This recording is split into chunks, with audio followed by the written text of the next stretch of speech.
ali naprotiv, svi su nas dočekali s ogromnim respektom i mislim da smo mi igrali fantastičnu košarku i ono što je najvažnije, prošli smo jedan proces u kome smo uživali. Pre odlaska na svetsko prvenstvo kao glavni cilj ste istakli plasman na olimpijske igre. Može li neko obećanje? Neko obećanje?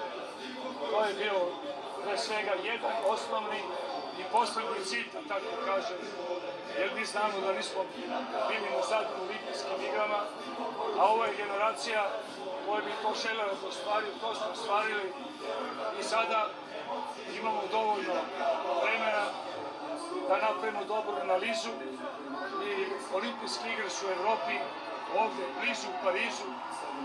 Siguran sam da ćemo to vreme do olimpijskih igara da iskoristimo na najbolji mogući način i da probamo da i tamo predstavljamo i Srbiju i ove mladiće i devojke koji su došli ovde i koji nas podržavaju svim srcem da opravimo to poverenje.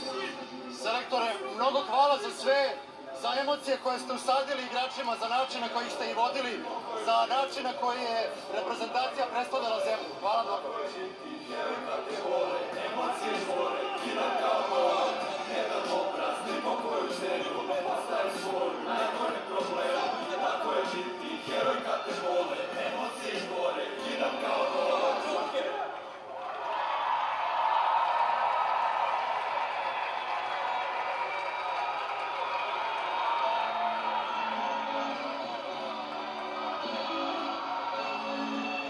Ljubimac naše publike, prvi među jednakima, bolje tako da kažem, Aleksa Avramović, srebro je na grudima, a šta je u džepovima? Šta je Gilgeous Aleksandar, jel? U grudima je vatra i stvarno ovo je osjećaj koji je trenutno kod nas i koji će ostati goreće celog života u mom srcu i u srcu nas svih ovde ljudi. Hvala puno.